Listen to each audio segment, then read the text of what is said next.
orang-orang yang tolol. Ngerti? HW, 36 tahun, pelaku kasus pemerkosaan belasan santri menjalani sidang perdananya Selasa kemarin 7 Desember 2021. Agenda sidang yang dipimpin Ketua Majelis Hakim Y. Purnomo Suryadi itu digelar secara tertutup.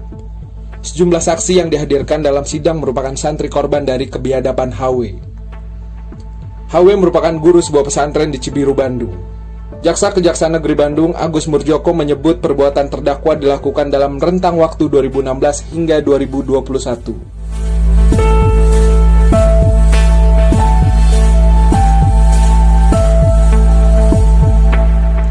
Korban pemerkosaan HW saat ini tercatat mencapai 12 orang dan usianya masih di bawah umur.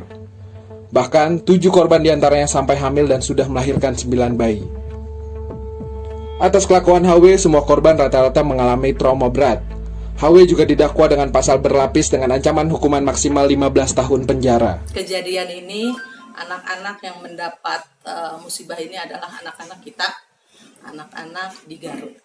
Ini ada di 2 kecamatan, paling tidak seperti itu.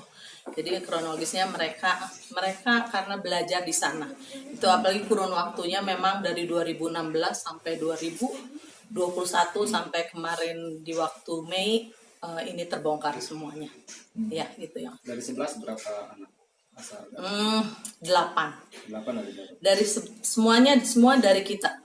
Jadi 8, 1 sampai ada 2 anak. Nah ini tapi dari semua sekarang selama 6 bulan semua sudah lahir.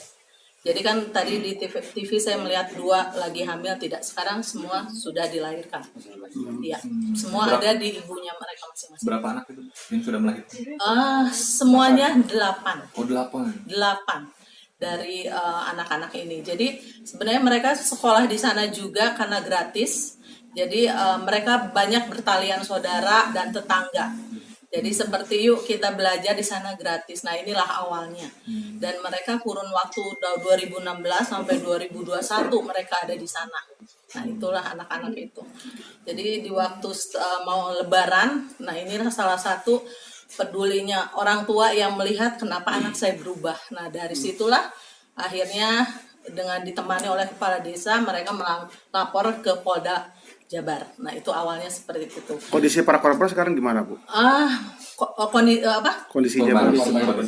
Insya Allah mereka sudah lebih kuat karena kami telah mempersiapkan seperti inilah, karena kalau ini akhirnya kebuka mereka harus siap menghadapi para media. Nah seperti ini. Sekarang insya Allah mereka sudah lebih kuat karena salah satunya juga di waktu kita ambil, nah inilah trauma mereka, dan karena mereka selama ini merasa aman di sana dan keluar si pelaku ditangkap, mereka merasa loh ini penolong saya selama ini, pelindung saya, maaf ya. Nah itulah seperti itu. Akhirnya sekarang kita beri ini psikolog kami yang ada di P2TP2 Kabupaten Garut, kami melakukan trauma healing. Trauma healing ini bukan untuk anak-anak saja, kepada orang tua. Bagaimana kalau melihat orang tua waktu kami memberi kabar.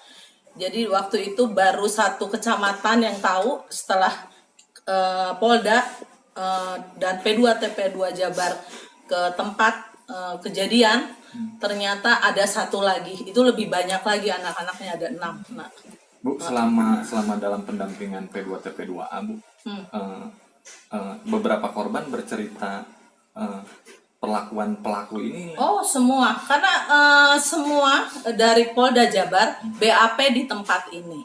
Mereka pertama sebelum kembali kepada masyarakat, kepada rumahnya, semua ada di rumah aman kami. Jadi bagaimana detail, ini psikolog kami yang menanyakan bagaimana kejadian merinding. Anak-anak yang masih rata-rata di bawah 13 tahunan gitu ya, mereka waktu itu belajar, diperlakukannya seperti itu. Modusnya seperti apa, Bu?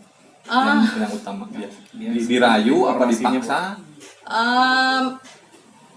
Ya pasti ada kepaksaan. Oh, keterpaksaan, tapi kan mereka tidak bisa untuk berontak karena mereka masih belajar di lingkungan itu.